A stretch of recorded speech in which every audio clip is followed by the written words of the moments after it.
Bismillahirrahmanirrahim. Bapak Rektor, Bapak-Bapak, Ibu-Ibu, Saudara-saudara sekalian, Assalamualaikum warahmatullahi wabarakatuh.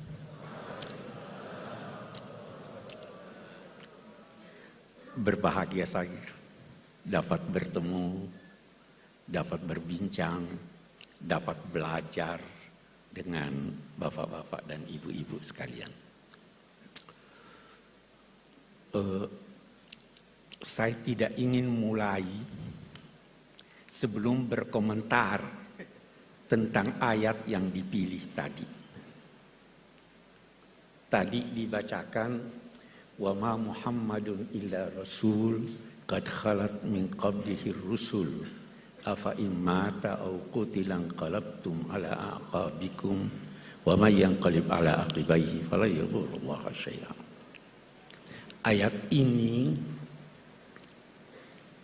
pelajaran buat kita. Ayat ini turun setelah perang Uhud. Sebahagian sahabat Nabi meninggalkan medan perang. Bahkan diduga ada yang goncang imannya sehingga meninggalkan Islam. Turun ayat ini. Ada satu penafsiran yang saya anggap baik sekali dari seorang pemikir Aljazair, Malik bin Nabi. Beliau berkata, ayat ini pelajaran buat kita semua, bahwa jangan menilai baik buruknya sesuatu dengan mengaitkannya pada sosok yang mengucapkannya. Sahabat-sahabat yang meninggalkan medan perang dan yang boleh jadi meninggalkan Islam itu karena mereka terkagum-kagum pada Nabi pada saat hidupnya, dan begitu tersebar bahwa beliau wafat, beliau meninggalkan. Ini karena mereka mengaitkan kebenaran dengan sosok manusia. Jangan pernah menilai baik buruknya sesuatu karena ada materi. Jangan pernah mengaitkan baik buruknya sesuatu karena ini diucapkan oleh profesor ini, itu, dan sebagainya. Nilailah baik buruknya sesuatu itu dari idenya, bukan dari orangnya. Walaupun itu diucapkan oleh Nabi Muhammad SAW, selama ucapan itu bersumber dari pribadi beliau, bukan dari Allah Subhanahu wa Ta'ala. Karena itu sebagian sahabat Nabi, kalau Nabi berucap, itu bertanya, ahada ra'yun am huwa wahyun. Apa ini pendapat pribadimu atau ini wahyu? Kalau wahyu sami'na wa ata'na. Tapi kalau pribadi Nabi, boleh jadi beliau keliru. Nah, ini saya kira pilihan yang baik untuk mengingatkan kita. Dan untuk menjadikan kita ketika menilai atau membaca tafsir-tafsir dari siapapun, termasuk orang-orang yang kita kagumi, jadikanlah kebenaran baik atau buruknya sesuatu itu berdasarkan ide yang disampaikan. Itu yang pertama. Nah, tafsir karya ulama Indonesia cukup banyak. Tetapi tidak banyak yang komplit 30 juz. Itu satu. Dan tidak banyak juga yang dalam bahasa Melayu atau bahasa Indonesia. Turjumanul Mustafid karya Abdul Rauf Singkel, Allah yarhamu. Itu dinilai sebagai kitab tafsir berbahasa Melayu pertama yang komplit. Walaupun perbedaan pendapat ada. Itu dinilai, ada yang menilainya terjemahan dari tafsir Al-Baydawi. Snokor-Holonyo berpendapat begitu. Tetapi tafsir Al-Baydawi panjang ini tidak pendek. Sehingga ada yang menilai bahwa itu adalah terjemahan dari tafsir Al-Jalalain. Betapapun, saya tidak ingin masuk kepada ini terjemahan atau bukan. Tetapi yang jelas bahwa beliau perintis penafsiran Al-Quran dalam bahasa Indonesia. Kita ingin ini kembali. Rintisan ini perlu sekarang. Kalau kita mau cari, siapa yang bisa merintis, menulis tafsir Al-Quran dalam bahasa Inggris? Yang pertama lakukan itu Muhammad Asad, orang Austria yang asalnya Yahudi. Tetapi itu Yahudi yang baik, bukan Zionis. Saya bermimpi ketika kita mengenang Syekh Abdul Rauf Singkel yang tafsirnya itu berpengaruh selama 3 abad. Beliau wafat tahun 1690-an. Saya bermimpi ada tafsir yang bisa memperkenalkan Indonesia bahwa ini dalam bahasa Inggris.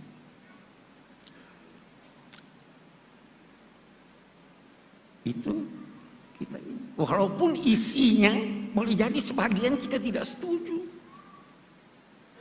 Apalagi kalau kita bicara tafsir Al-Baydawi. Ada di tafsir Al-Baydawi. Nah, ini di pesantren-pesantren pasti masih dibaca sekarang ya. Ada di tafsir Al-Baydawi dikutip hadis la tatara'a narahuma. Tidak boleh saling terlihat api yang digunakan memasak antara apinya orang Muslim dan apinya orang Yahudi. Terus dia berkata, itu firman Allah, wala tattakhidul yahuda wan nasara auliya, adalah larangan mempekerjakan orang Yahudi. Ini nggak bisa. Itu dibantah sudah oleh ulama-ulama yang lain. Tapi kita berkata itu pada masanya. Pada masa kita situasi telah berbeda. Jadi walaupun kita membaca, kita kritis. Betapapun Syekh Abdul Rauf Singkel adalah perintis yang harus kita hormati. Dan kita ikuti jejak beliau dalam hal yang benar. Saya pindah. Syekh Nawawi Banten, Allah yarham. Ini orang sangat istimewa. Jangan pernah menduga bahwa yang superior itu dalam bidang agama orang Arab. Tidak. Beliau gurunya orang Arab. Sampai dikenal sebagai apa? Sayyidu ulama il-Hijaz. Beliau diminta mengajar di Al-Azhar. Orang dari mana? Dari Serang. Ini pewarisnya.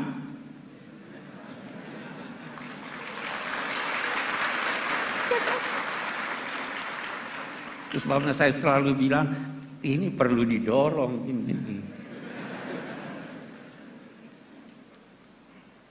Kenapa Syekh Nawawi mendapat tempat yang begitu besar? Kalau kita baca tafsirnya, saya itu terkagum-kagum baca nama tafsirnya dan mukaddimahnya. Rahasianya ada di sana. Nama tafsirnya Marah lagi. Marah itu atau marah itu tempat istirahat. Labid itu orang yang menetap. Dia merasa beristirahat ketika membaca Al-Quran. Dia menetap di sana, tapi dia bersahabat dengan Al-Quran.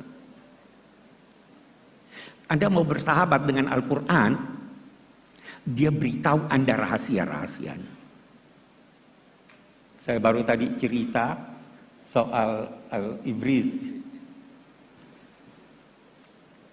Almarhum ayah sahabat karib saya, Gus Mus. Itu pernah, menurut ulil albab, pernah ada satu orang memimpikan beliau. Itu saya ada tulis di tafsir saya, ada kesalahan, perbaiki. Melalui alam gaib dia kirim kemari pesan. Dan ternyata diperiksa. Itu kenapa? Karena bersahabat dengan Al-Quran. Nah, kita kembali kepada Syekh Nawawi Banten. Di mukaddimahnya beliau berkata, Amarani ba'dul a'izza an aktubah fi tafsiril Qur'anil Majid. Saya diperintah, bukan diminta. Lihat tawaduknya, rendah hatinya. Saya diperintah oleh orang-orang mulia untuk menulis tafsir Al-Quran.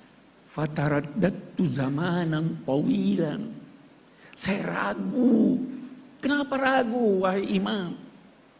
Jangan sampai saya termasuk kelompok orang yang dinyatakan Nabi memfassar Al-Quran bi ra'yihi falyatabawwa maka.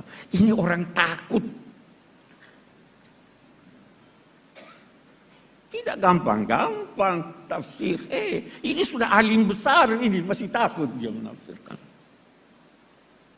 Memang itu. Allahu nazzala ahsanal hadis kitaban mutasyabihan taqsya'irru minhu juludul ladzina amanu. Baru setelah itu wa tatma'innu qulubuhum. Ya kan?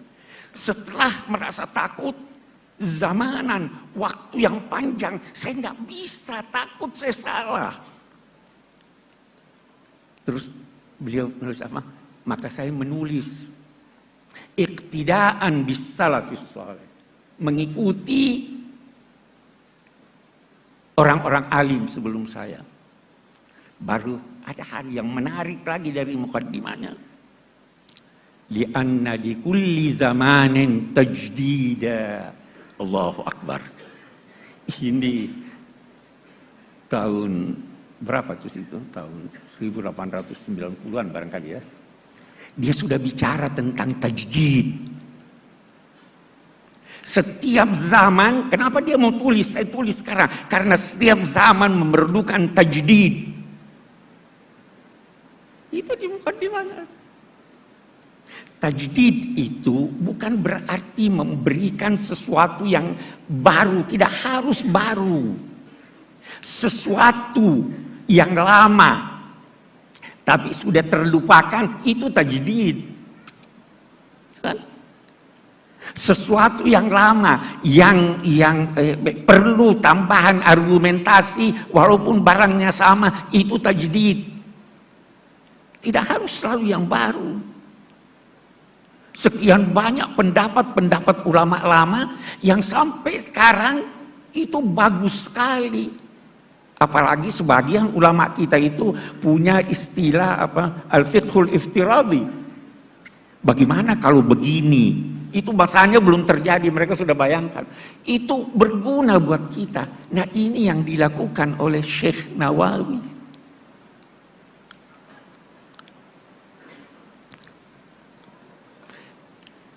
Sekali lagi, beliau sangat takut salah, tetapi ingin untuk menjelaskan, mengikuti as-salafus saleh. Dari sini lahir apa yang dinamakan syarat-syarat seorang penafsir. Supaya tidak keliru. Memang saya pernah waktu mengajar masih di Makassar, baca itu syarat-syaratnya Imam Suyuti, itu banyak sekali syarat-syaratnya. Ini Pak, tidak bisa Pak, kita ini syarat ini harus mengerti bahasa Arab dengan segala ininya, usul fikih ini. Saya jawab mereka, itu buat yang mau menafsirkan seluruh Al-Quran.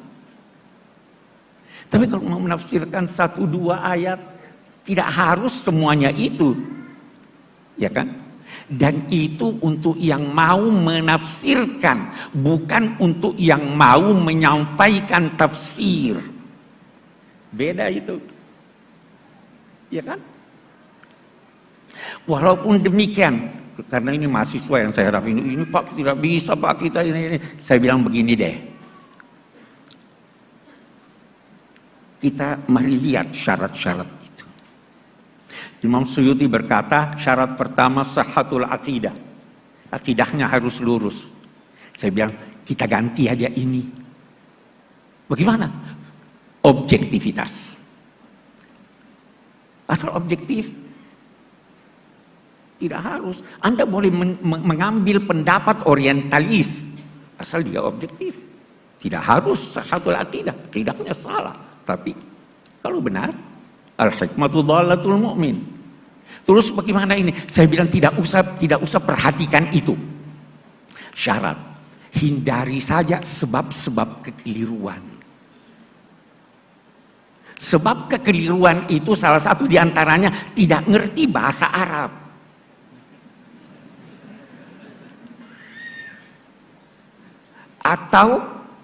Atau menerjemahkan kata dalam bahasa Arab dari kamus-kamus modern. Itu bisa salah. Pernah tersebar itu. Itu Nabi Muhammad sebelum jadi Nabi, sesat dia itu. Kenapa? Itu kan di Quran. Wa wajadaka dhallan fahada. Dhal itu bukan berarti sesat. Tidak menemukan kebenaran itu juga dhal namanya. Antadilla ihdahuma. Kalau ada 2 perempuan, itu juga itu saya sudah beri saran. Itu saya tidak tahu apa sudah diperbaiki atau tidak. Itu ayat yang menyatakan fa illam yakuna rajulaini farajulun wa imra'atan antadilla. Diterjemahkan begini. Kalau tidak ada 2 orang lelaki, tidak ada seorang lelaki, maka 2 orang perempuan. Masa tidak ada 2 orang? Kalau bukan, beda enggak? Kalau bukan seorang lelaki, maka 2 orang perempuan, takut jangan sampai salah satu dari perempuan itu lupa, tadillah. Ya kan beda sudah ini. Tidak ngerti bahasa Arab. Ini bagus nih. Terjemahan artinya. Karena tidak mungkin Al-Quran itu dialih bahasakan. Mengalih bahasakan bahasa Jawa ke bahasa Indonesia aja tidak mungkin. Terlalu kaya bahasa Jawa. Ya. Apalagi Al-Quran, kita terjemahkan maknanya.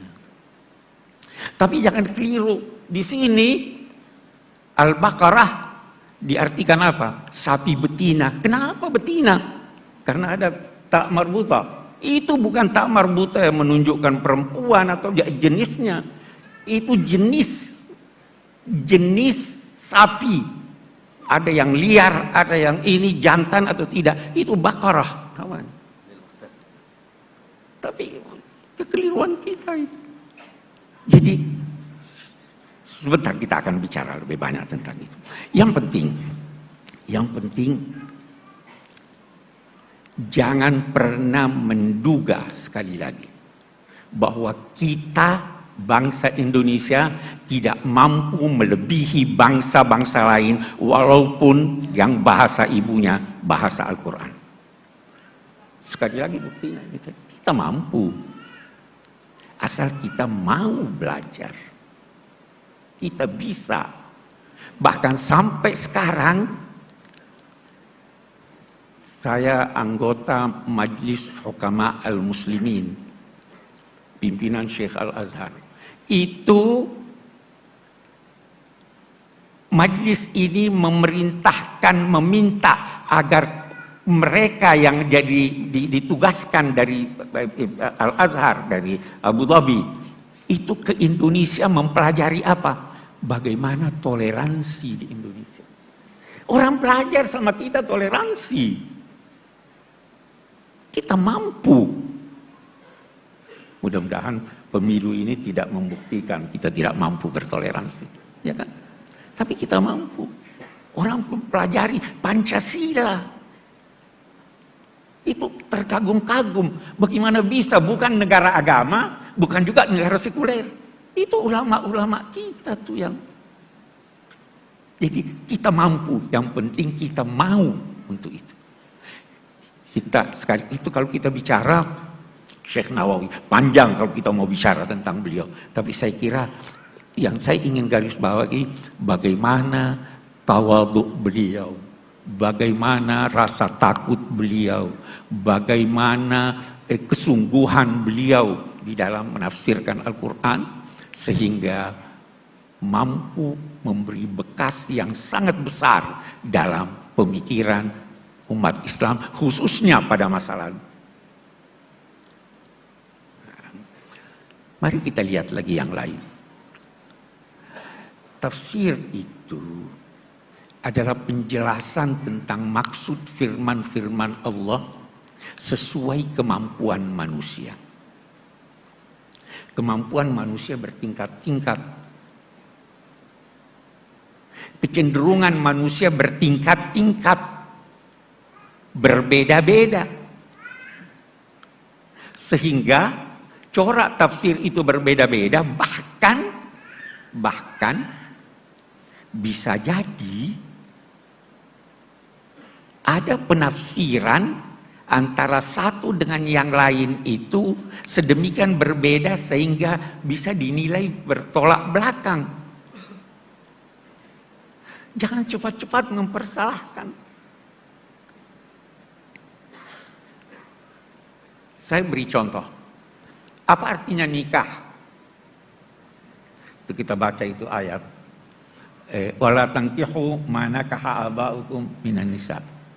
Nikah itu akad atau hubungan seks.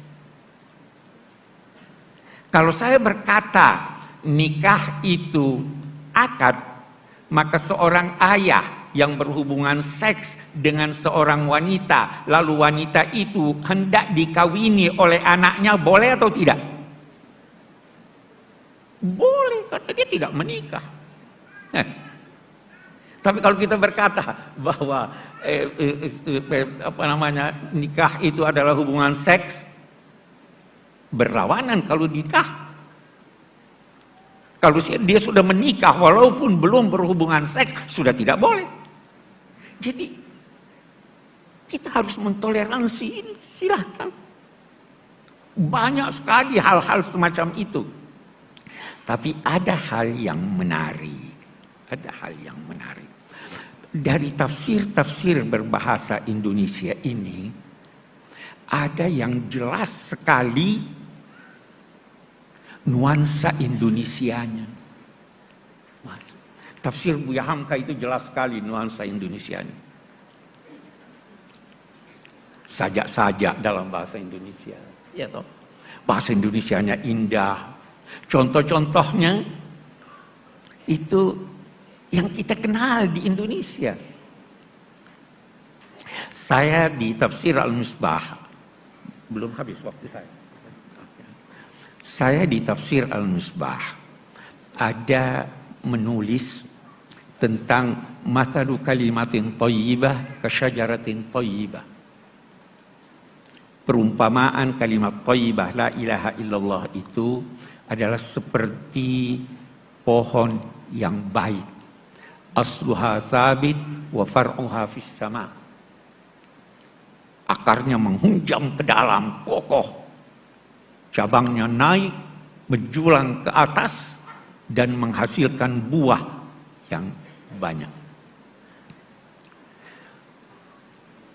Banyak ulama, termasuk saya yang mengutip ini, mengatakan itu pohon korma.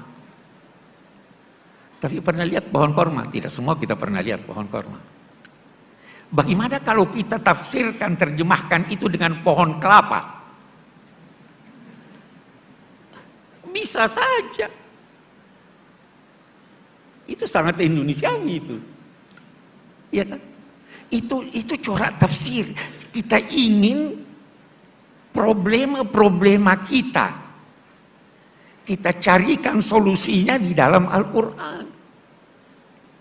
Salah satu kritik terhadap kitab-kitab tafsir yang lama adalah memberikan solusi terhadap problema mereka, bukan problema kita. Di sini perlunya tajdid. Kita punya problem. Al-Quran turun untuk itu. Apa itu? Kana nasu ummatan wahidah. Faba'atsallahu an-nabiyyina mubashshirina wa mundzirin wa anzala ma'ahumul kitab liyahkuma bainan nasi fi maktalaf. Alkitab itu turun untuk memberi putusan tentang perselisihan manusia. Ulama itu bertugas menyelesaikan problem, bukan menjadi problem. Ya. Itu tugas kita. Ini yang kembali lagi saya kepada Imam An-Nawawi tadi. Ini tajdid. Tajdid sudah didengungkan jauh sebelum Syekh Ahmad Dahlan. Sudah dicetuskan ulama itu lanjutan dari ini, kita tajdid. Tapi dasar ulama-ulama yang begitu tekun menulis tafsir tahunan. Itu tafsir Al-Furqan 30 tahun. Itu pertanyaan yang datang ditulis setelah 30 tahun baru jadi. Itu pun ada kritik. Terlalu ahli bahasa. Padahal tidak semua bisa diartikan, punya arti dalam bahasa Indonesia. Banyak sekali. Satu contoh, umum. Aqimus shalah apa artinya? Memang dirikan salat. Apa itu yang dimaksud? Qama itu, satu dulu hal. Qama itu berarti berdiri, itu sikap sempurna. Anda mau hormat orang sambil baring nggak sempurna, sambil duduk nggak sempurna. Qama. Sehingga qama itu berarti ketika berkata aqimus shalah, sempurnakan pelaksanaan salat. Khusyuknya, sebelum khusyuknya, sunnahnya, wajib. Itu aqimus shalah. Mau diterjemahkan apa nih sekarang? Ya terjemahan artinya. Kalau kita hanya terjemahan begitu, seperti yang seringkali kita temukan di Al-Furqan, itu bisa atuz zakah. Apa artinya atuz zakah? Tunaikan. Atu itu bisa berarti sempurna. Atu itu bisa berarti antar. Atu itu bisa berarti sesuatu objeknya yang baik. Jadi jangan jadikan di bulan Ramadan masa pameran kemiskinan. Tidak, atuz zakat. Ulama-ulama saya teringat itu Syekh Muhammad Rashid Ridha di dalam tafsir Al-Manar. Dia itu menulis tafsirnya untuk majalah Al-Manar. Seringkali dia tidak sempat merujuk ketika menulis. Maka ketika dia tulis tentang atu, dia katakan, sepanjang ingatan saya, itu dia yatina, bukan apa, subhanallah. Walat yatina al-fahishata min nisaikum, yatina ya. Ya. Ini orang alim besar nih, tapi sembunyi diri nih. Saya tidak pernah setuju sama dia.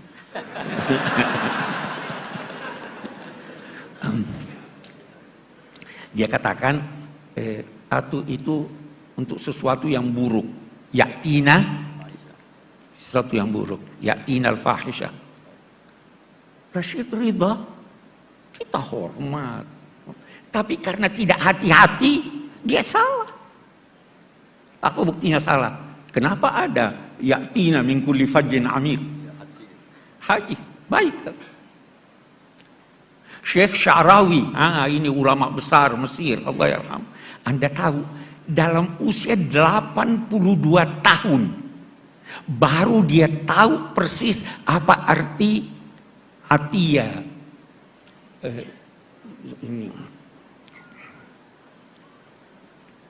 Qad balagtu minal umri atia. Saya tidak tahu persis apa artinya, kecuali setelah saya ke London, saya berobat.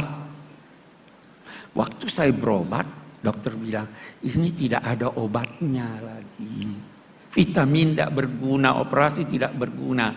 Anda telah mencapai usia yang penyakit Anda ini sudah sedemikian besar karena usia sehingga tidak diobati.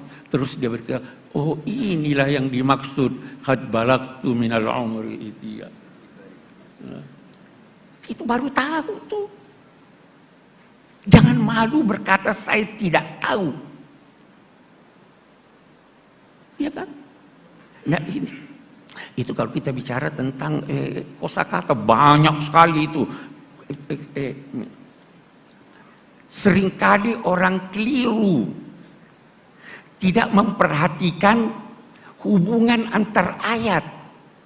Ini ada hubungannya dengan itu. Seringkali orang tidak memperhatikan. Itu Syekh Rashid Ridha, kita bicara Rashid Ridha. Itu indah sekali. Dia itu paling suka kritik ulama. Itu Syekh. Imam Suyuti dinamainya Hatibul Lail.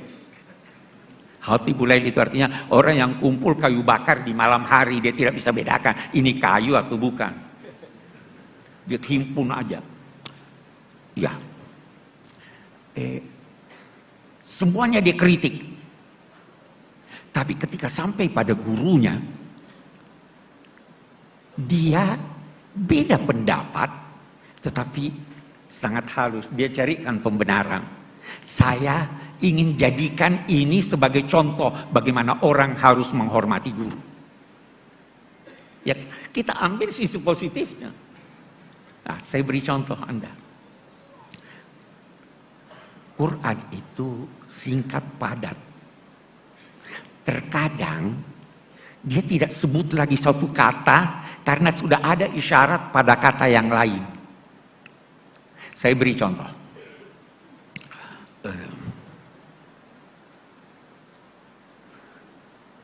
Ja'alakumul laila litaskunu fihi wan nahara mubsira. Allah menciptakan buat kamu malam supaya kamu dapat tenang, tidur tenang. Dan menciptakan siang terang benderang. Ini ada kata yang tidak disebut. Allah menciptakan buat kamu gelap, malam itu gelap supaya kamu dapat tenang tidur. Kenapa dia tidak sebut gelap? Karena di sini sudah ada dia sebut mubsiran. Tapi dia tidak sebut untuk apa itu mubsiran, karena sudah ada di sana lawannya. Sama dengan zuyyina linnasi hubbus syahawati minal nisa'i. Diperindah bagi manusia kecintaan kepada perempuan. Memangnya perempuan tidak cinta laki-laki? Kenapa tidak disebut? Tidak disebut kan? Wal banina, dan anak laki-laki. Memangnya anak perempuan tidak disebut? Saya punya 4 anak perempuan, semua saya cintai. Ya kan? Kenapa begini? Singkat, Al-Quran ingin berkata, karena saya sudah sebut di sini An-Nisa, saya tidak perlu sebut Ar-Rijal, karena di sana saya sebut. Itu di Quran banyak sekali. Hubungan antar ayat itu banyak sekali. Yang biasa, karena tidak memperhatikan itu, kita masuk dalam kekeliruan pada penafsiran ayat-ayat Al-Quran. Itu kita lihat. Dan ulama-ulama kita itu tidak segan-segan mengoreksi pendapatnya. Saya pernah ditanya, Pak Kures, koreksi enggak? Ada enggak kesalahan di tafsir Al-Misbah yang banyak? Koreksi enggak? Saya bilang saya serahkan pada yang lain untuk mengoreksi, karena saya sudah tua, saya sudah tidak bisa. Kalau Pak Hasbi As-Siddiqi itu, dia koreksi. Itu ulama beneran. Itu ulama-ulama kita. Ya kan? Jadi sebenarnya sekali lagi saya ingin katakan, kita ini alhamdulillah punya potensi yang sangat besar untuk mengembangkan ilmu pengetahuan. Dan mungkin yang diperlukan adalah tekad dan bantuan Allah Subhanahu wa taala. Yakinlah kalau Anda bersahabat dengan Al-Quran, dia akan menyampaikan pada Anda rahasia-rahasianya. Baik melalui bacaan Anda maupun melalui ilham. Itu kan, baca itu. Iqra bismi rabbikal ladzi khalaq, khalaqal insana min 'alaq. Baru dia Iqra wa rabbukal akram alladzi 'allama bil qalam. Yang kedua nih yang kita mau, 'allamal insan. Itu dapat ilham Anda. Tanyakanlah kepada mereka yang banyak menulis tentang itu. Anda dapat ilham. Al-Quran itu tidak habis-habis maknanya. Tidak ubahnya seperti alam raya ini. Bumi kita ini dari dulu seperti ini. Tapi setiap saat ada rahasia baru kalau kita pelajari. Kalau Anda belajar Al-Quran setiap saat, Anda bisa mendapatkan rahasia baru. Yang disampaikan boleh jadi melalui penelitian Anda, atau boleh jadi melalui mimpi, melalui ilham, dan sebagainya. Itu sebabnya dia katakan Iqra wa rabbukal akram. Dia bukan katakan wa rabbukal karim. Karim itu apa artinya? Dari segi bahasa. Kita biasa artikan mulia ya. Bukan dong mulia. Salah satu yang dikembangkan oleh ulama-ulama dewasa ini adalah tidak memahami kosakata Al-Quran kecuali dengan merujuk pada Al-Quran. Al-Quran menggunakan kata karim. Rizqun karim, rezeki yang karim. Zaujun karim, pasangan yang karim. Zillun karim, banyak. Apa artinya karim ini? Kalau saya berkata mulia, apa sih mulia itu? Karim itu sesuatu yang terbaik menurut objeknya. Kalau saya berkata rizqun karim, kalau rezeki itu, rezekinya itu, rezeki lagi bisa macam-macam rezeki. Kita ambillah duit. Apa itu rezeki? Yang banyak tapi halal. Kalau banyak tidak halal bukan karim. Pasangan yang karim, yang sesuai. Itu. Zilun karim, daungan, semuanya itu karim. Karena itu sekali lagi kita tidak bisa terjemahkan mulia. Mulia itu apa? Mulia itu yang langka. Kalau tidak langka tidak mulia. Itu sebabnya permata yang hebat dinamai ahjar karimah. Yang Anda butuhkan. Kalau Anda tidak butuhkan, tidak karim. Walaupun lengkap. Apalagi yang sulit terjangkau. Itu makna-makna yang mesti bisa kita kembangkan dan menghasilkan makna-makna baru dalam konteks tafsir. Ini sudah dirintis oleh ulama-ulama kita. Kita perlu kembangkan. Kita perlu ini. Karena apa yang ditulis jangan jauh-jauh. Yang ditulis di Departemen Agama punya, yang disusun itu masih banyak kesalahan yang kita temukan. Boleh jadi kesalahannya karena belum ditemukan dari segi ilmiah. Boleh jadi juga kesalahannya karena kedangkalan pemahaman kita terhadap Al-Quran. Ada. Sekarang pun masih terus diupayakan untuk merevisi itu. Apa yang salah. Banyak. Jadi, ya saya bicara sudah terlalu panjang. Saya kira saya cukupkan sampai di sini. Assalamualaikum warahmatullahi wabarakatuh.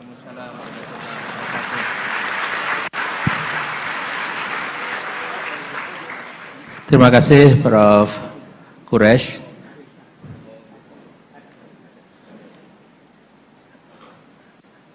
Maaf Gus Pak, mau menambahkan?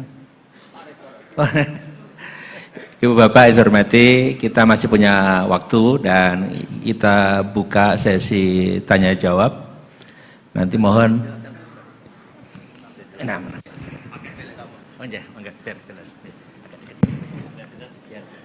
Oh ya. Bismillahirrahmanirrahim. Alhamdulillah bingung semua toh. Jadi yang saya mau katakan di sini adalah peristiwa-peristiwa furu'iyah. Itu memang Nabi didesain salah, bukan salah, didesain salah. Sehingga itu melahirkan hukum fikih. Nabi itu pernah sholat duhur, itu di riwayat Bukhari hanya 2 rakaat.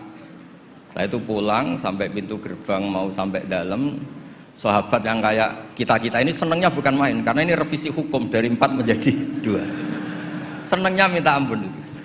Yang kayak saya lah, termasuk jenengan semua. Terus kemudian sahabat yang akabir sahabat karena beretika gak berani negur, gak berani tanya. Tapi ada sahabat namanya Dzul Yadain. Maksudnya menjelaskan dikatakan Pak Quraish, yang dilakukan Nabi pun ada yang tidak dari wahyu, dan itu bisa dengan arti desain Allah salah untuk syariat. Akhirnya Nabi ditegur sama Dzul Yadain, aku siroti sholatu amnasita ya Rasulullah. Apa ini sholat sekarang jadi 2, apa memang kau lupa? Nabi masih menjawab kullu dzalika lam yakun, itu semua agak terjadi.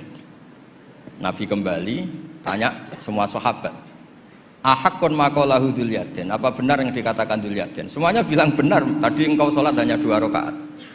Terus Nabi takbir lagi menambahkan 2 rakaat.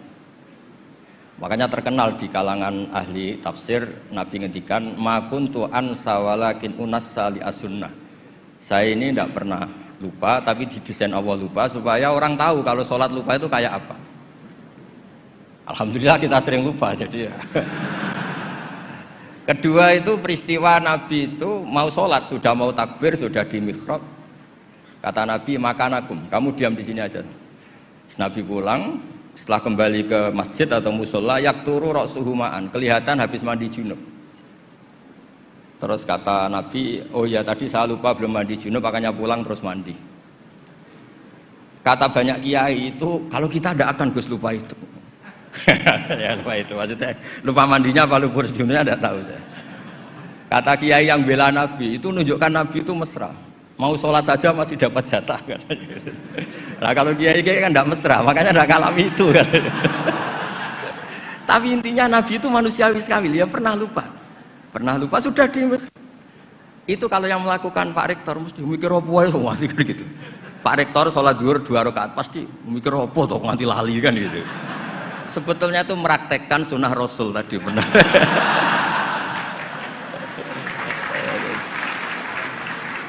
Tidak supaya nanti jenengan nggak salah paham yang dikatakan Pak Quraish tadi. Memang ada peristiwa furu yang seperti itu. Yang terakhir saya beri contoh. Sholat qadha itu normalnya tidak wajib. Normalnya secara fikih tidak wajib karena timingnya waktunya sudah kelewat. Misalnya anak SD atau SMP sekolah jam 2 siang, datang jam 4 sore, kan normalnya sudah nggak ada gunanya karena waktunya sudah selesai. Padahal sholat itu berwaktu.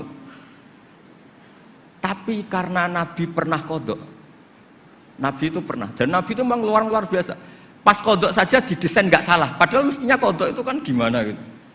Nabi itu sudah sekitar 3:30 lalu jam 3, bilang ke Bilal, Bilal saya ini ngantuk mau tidur.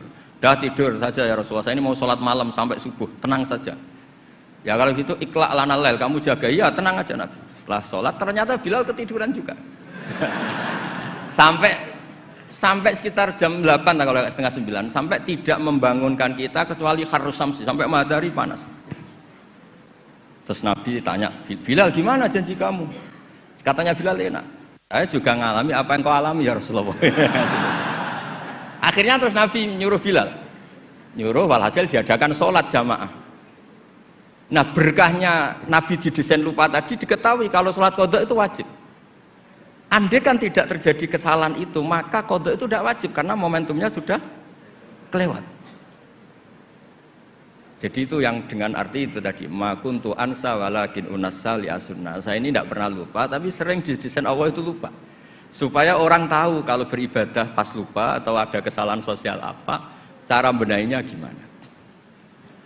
Terus yang kedua tentang tadi yang diceritakan Pak Kures belum dikasih nama iktifa kalau dalam bahasa Balaghah. Quran itu sering pakai bahasa yang iktifa. Iktifa itu menyebut satu karena yang lainnya sudah diketahui.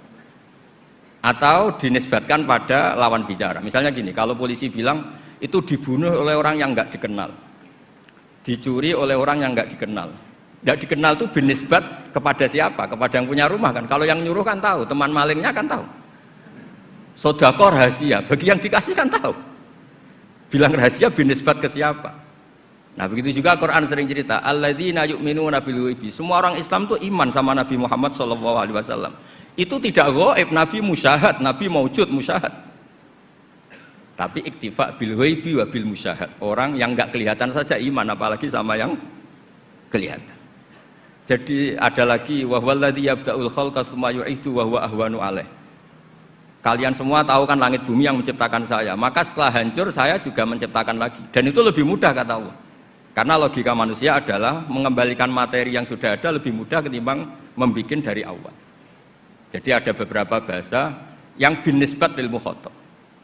Sehingga bahasa Quran itu sering pakai misalnya nyun sewu wajadaha taghrub, matahari kamu lihat tenggelam. Allah tidak pernah cerita faidan asyamsu gharibah, matahari tenggelam. Enggak mungkin matahari yang al-jirmul akbar, fisik yang lebih besar tenggelam di bumi yang lebih kecil, enggak ada. Tapi fi nazaril aini, menurut pandangan mata, matahari sekarang sudah tenggelam di gunung itu. Wajadaha taghrub. Nah, di ayat-ayat seperti ini Quran sangat fasih sekali, misalnya ngendikan watarul jibala tahsabuha jamidata wa hiya tamurru marras sahab. Wajadaha taghrub. Jadi kita mengatakan matahari tenggelam itu binisbat dengan ukuran mata kita melihat matahari tenggelam. Tapi hakikatnya tidak mungkin matahari yang lebih besar ketimbang bumi kemudian tenggelam di bumi. Nah, makanya aturan-aturan tafsir yang dikatakan Pak Kures itu pilihannya dua. Kamu pura-pura nggak tahu saja sehingga GR jadi ahli tafsir. Atau ahli tafsir tugas karena UI butuh pusat studi tafsir terus ada yang daftar terus masuk gitu saja. Itu nggak ada ukurannya pokoknya kroninya rektor masuk gitu. Kalau ukurannya dites ya mungkin yang lulus saya tok. Kalau dites itu yang lulus saya tok.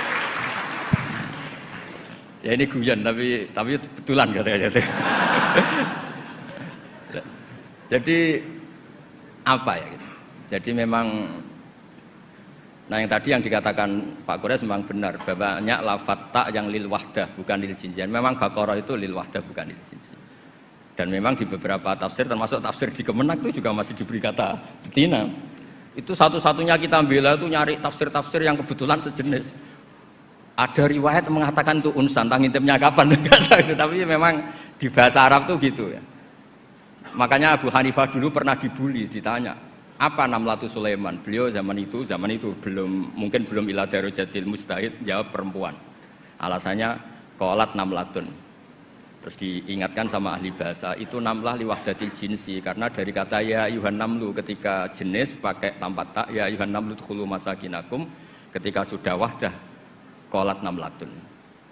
Makanya di antara argumentasinya Nabi Adam dulu nanti itu mau debat sama malaikat kan kata Allah kan wala taqrabah hadis syajarah, pohon itu berarti satu tok yang dilarang, yang lainnya boleh.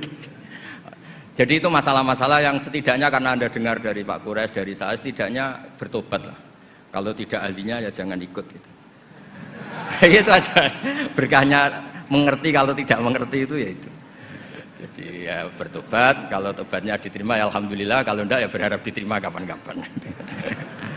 Nanti ini Pak Rektor biar ini di struktur UI itu atasan saya, tapi beliau sering ngaji sama saya, entah kuat yang mana, struktur guru sama supaya saling tawadhu itu karena kata Nabi, semua Nabi dikasih wahyu antawadhu hatta la yafkhara ahadun ala ahadin. Semuanya harus tawadhu sehingga tidak ada orang yang saling sombong. Enggak apa-apa, ada kalah, ada menang enggak apa-apa, malah bagus. Ya gitu. Saya pikir nanti pertanyaannya yang gampang-gampang ya. Karena nanti kalau jenengan tanya yang sulit, itu berarti enggak paham, masih kesulitan. Kalau tanya yang mudah itu berarti Anda masih belum pinter. Coba nanti Anda milih aja. Abu Nawas pernah disuruh pidato, dia nggak bisa pidato, disuruh pidato. Akhirnya orang minta semua supaya beliau nggak pidato. Dia susahnya bukan main. Dia tanya, Anda semua orang pinter apa orang goblok? Kalau orang goblok butuh saya pidato nih. Kalau orang pinter nggak butuh. Akhirnya jawab, kita orang pinter. Ya sudah, wassalamualaikum warahmatullahi wabarakatuh. Supaya dia tidak pidato. Ya terserah monggo jenengan milih yang pinter apa yang monggo Pak. Terima kasih Gus.